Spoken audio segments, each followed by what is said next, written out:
오늘 우리가 들었던 복음 말씀의 핵심 내용은 생명의 주님께서 죽었던 나사로를 다시 살려내신 것입니다.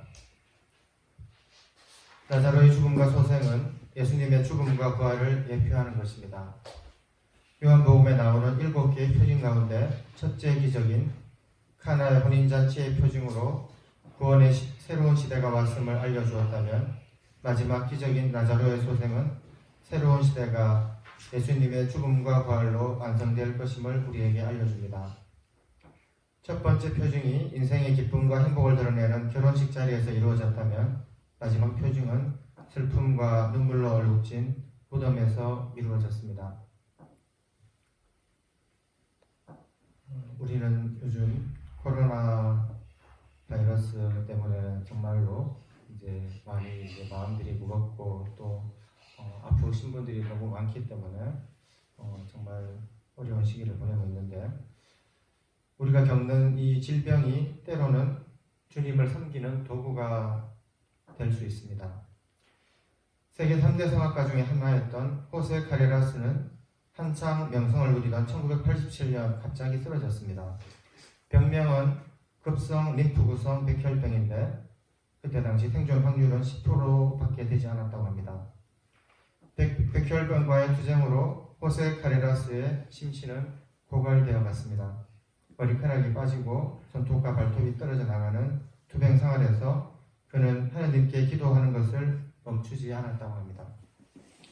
1년 6개월 동안 골수 이식과 견디기 힘든 화학 치료를 잘 받아내고 드디어 그는 완쾌되었습니다. 그리고 지금까지 전 세계를 다니며 노래를 통해서 예수님을 증거하고 있다고 합니다. 이제 그의 삶은 더 이상 그 자신만의 것이 아니라 자기가 다시 살게 된 것은 순전히 하나님의 은혜라는 것을 잊지 않았습니다. 호세 카레라스는 전 재산을 팔아서 바르셀로나에 호세 카레라스 국제 백혈병 재단을 세웠습니다. 그리고 백혈병 환자를 돕는 사람이 되었습니다. 카레라스의 공연 수익금은 모두 이곳으로 보내진다고 합니다. 카레라스는 다음과 같이 고백을 했습니다. 때로는 질병도 은총이 될 때가 있습니다. 저는 백혈병과 싸우면서 나 자신보다 다른 사람을 먼저 생각하는 사람이 되었습니다. 이제 저는 단순히 노래만 부르는 것이 아니라 하느님을 증거하고 절망에 빠진 사람들에게 희망을 주는 인생을 살려고 합니다. 호세 카레라스는 질병이라는 은총을 통해서 하느님을 위해서, 또 청중을 위해서, 음악을 위해서, 특별히 백혈병 환자들을 위해서 무대에 오르고 있다고 합니다. 최근에 제가 빌 게이츠가 쓴 코로나 바이러스는 우리에게 무엇을 가르치고 있는가라는 글을 읽게 되었는데 아주 인상 깊게 읽었습니다. 빌 게이츠는 코로나 바이러스를 통해서 발견한 교훈을 14가지로 우리에게 이야기하고 있습니다. 그동안 우리가 잊어버리고 살아왔던 중요한 교훈을 이 코로나 바이러스가 우리에게 상기시키고 있습니다. 우리 모두가 얼마나 서로 긴밀하게 연결되어 있고 또 서로 의존하는 관계인지를 우리에게 알려주고 있습니다. 또 한 사람 한 사람이 얼마나 큰 영향을 주고 있는지 깨닫는 기회가 되었습니다. 지구가 병들어서 아파 신음하고 있다는 것을 우리는 다시금 깨닫게 되었습니다. 우리가 살고 있는 집이 아프기 때문에 거기에 살고 있는 우리도, 동물들도 다 같이 아프다는 것을 우리는 기억하게 됩니다. 우리 각자가 우리의 시선을 어디에 두고 사는지 한번 살펴보았으면 좋겠습니다. 우리가 시선을 두는 곳에 따라 우리 인생은 하늘과 땅만큼 차이가 나게 될 것입니다. 우리의 삶은 어떠한 처지에 있든지 하느님께 영광을 드리는 삶이 되어야 할 것입니다. 우리 모두는 하느님의 모상으로 창조되었고 우리 안에 있는 하느님의 모상을 충만히 꽃피울 수만 있다면 그것은 하느님을 영광스럽게 해드리는 것이 될 것입니다. 요즘 우리는 인터넷과 스마트폰 덕분에 다른 사람들과 교류가 더 활발하고 깊어진다고 생각할 수도 있습니다. 하지만 우리 마음의 외로움은 더 깊어지는 그런 느낌이 듭니다.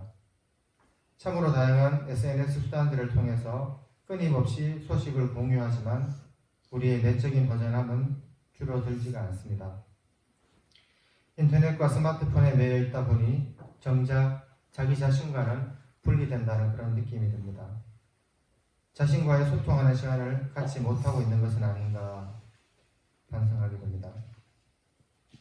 예수님께서 이 세상에 오신 뒤 우리에게 가장 큰 변화는 우리가 죽음에 대한 우리의 태도가 달라졌다는 겁니다.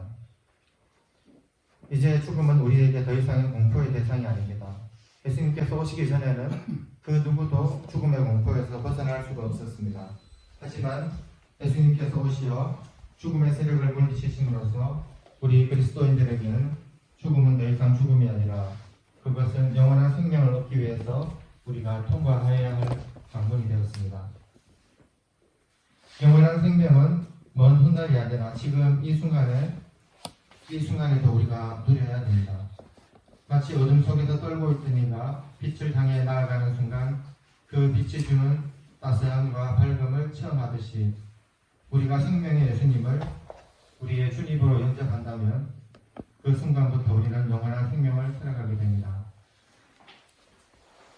살아가면서 우리 인생의 가장 위대한 변화는 죽을 때가 아니라 하느님의 아들이신 그리스도께 우리 자신을 동원하는 순간에 일어납니다. 우리의 생명을 그분께 맡김으로써 그분을 믿음으로써 현세에서도 우리는 영원한 생명에 참여하게 됩니다. 우리 한의의 마을에서는 지상에서 천국처럼이라는 말을 이렇게 우리가 자주 언급을 하고 또 그렇게 살려고 노력을 하고 있습니다. 마찬가지 내용이 있습니다. 우리가 살아가면서 두 종류의 슬픔을 만날 수 있습니다. 이 두 종류의 슬픔은 희망이 없는 슬픔과 희망이 있는 슬픔일 것입니다. 우리 그리스도인들은 슬프면서도 희망이 있기에 절망하지 않습니다. 믿음이 있는 사람은 시간이 갈수록 위로와 희망을 얻지만 믿음이 없는 사람은 시간이 갈수록 회한이 깊어지고 더욱 공허해질 것입니다. 오늘 복음에서 예수님께서는 사람들에게 무덤 입구를 막은 돌을 치우라고 명하십니다.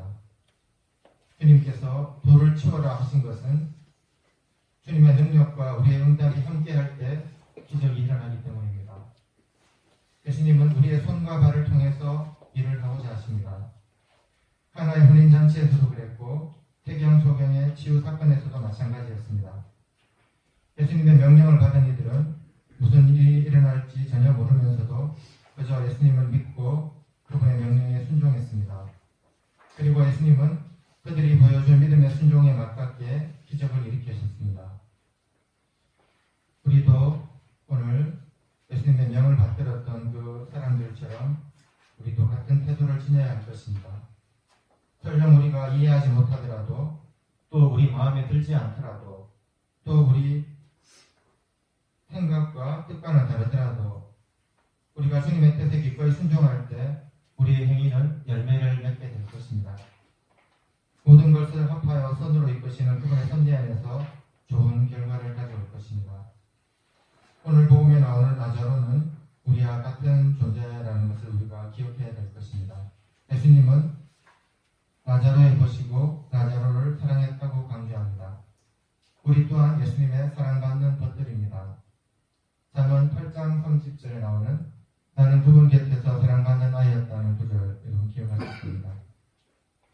또 라자로라는 이름은 하느님이 도와주시는 자라는 뜻입니다. 우리 또한 하느님께 도움을 받는 이들입니다. 라자로의 운명이 바로 우리의 운명이라는 것입니다. 우리에게도 똑같은 일이 일어날 것입니다. 언젠가 죽어 무덤에 묻히겠지만 우리의 죽음은 죽음으로 끝나지 않을 것입니다. 예수님은 우리 한 사람 한 사람의 이름을 부르시며 아무개야 나오너라 하고 외치실 것입니다. 그리고 라자로가 주 예수님의 부르심에 응답하여 일어난 것처럼 우리도 그분 음성을 듣고 일어나 무덤 밖으로 끌어나올 것입니다. 그런데 주님께서는 우리가 죽었을 때만 우리 이름을 부르시는 것이 아닙니다. 지금 이 순간에도 우리를 부르시고 우리를 살리실 것입니다. 우리가 죄를 짓거나 영적으로 죽은 것이나 다름없는 삶을 살고 있을 때 우리는 멈추고 우리가 가던 길을 돌아봐야 할 것입니다. 주님께서는 우리가 회심하고 당신께 돌아와 다시 살라고 우리를 부르고 계십니다.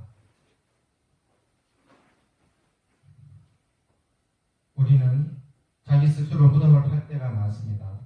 무질서한 애착과 어두운 모습, 충동적인 악습과 증오, 도를 넘는 경쟁욕과 소유욕, 명예심과 시기와 질투에 휩싸여 스스로 자기 무덤을 팔 때도 있습니다. 요즘 뉴스에 나오는 그런 여러 가지 것들 저도 자세히 보지는 않지만 강남 클럽에서 일어났던 그런 성범죄들이나 또 엠번방이라고 하는 박사방이라고 하는 그런 이야기들, 이런 것들을 보면서 우리가 정말 끝을 알 수 없는 그런 어둠으로 빠져들고 있다는 그런 느낌이 들 때도 있습니다. 우리는 때로 죽음의 감옥에서 나가고 싶지만 자신이 너무나도 부패가 심해서 나갈 수 없다고 한탄할 수도 있습니다. 그런데 주님께서는 이미 부패하기 시작한 라자로의 시신을 다시 살려내신 분입니다. 주님께서는 우리가 아무리 심하게 부패했다 하더라도 우리를 해방할 수 있는 능력이 있으십니다. 그러나 우리의 악습은 오직 하나님만이 치유하실 수 있을 것입니다. 갈라디아서 2장 20절의 구절 여러분께 함께 들려드리고 싶습니다. 이제는 내가 사는 것이 아니라 그리스도께서 내 안에 사시는 것입니다. 내가 지금 육신 안에 사는 것은 나를 사랑하시고 나를 위하여 당신 자신을 바치신 하느님의 아드님에 대한 믿음으로 사는 것입니다. 우리는 부활을 준비하는 사순 시기를 보내고 있습니다. 우리 자신이 어둠에 갇혀 있다면 라자로야 이리 나와라 하고 우리를 부르시는 주님의 부르심에 응답해야 할 것입니다. 코로나 바이러스로 말미암아서 본당에서는 교우들과 함께하는 미사를 한 달째 드리지 못하고 있습니다. 각자 광야 한가운데를 걷는 순례자의 심정으로 사순 시기를 보내고 있습니다. 주님의 성체를 받아 모시지 못하는 안타까움 속에서도 개별적으로 하나님의 말씀을 읽고 방송 매체를 통해서 미사에 참여하며 또한 선행과 자선을 베풀면서 더욱 간절한 마음으로 신앙생활을 이어가고 있습니다. 이러한 재난과 시련의 시기는 우리에게 성찰과 성숙의 때이기도 합니다.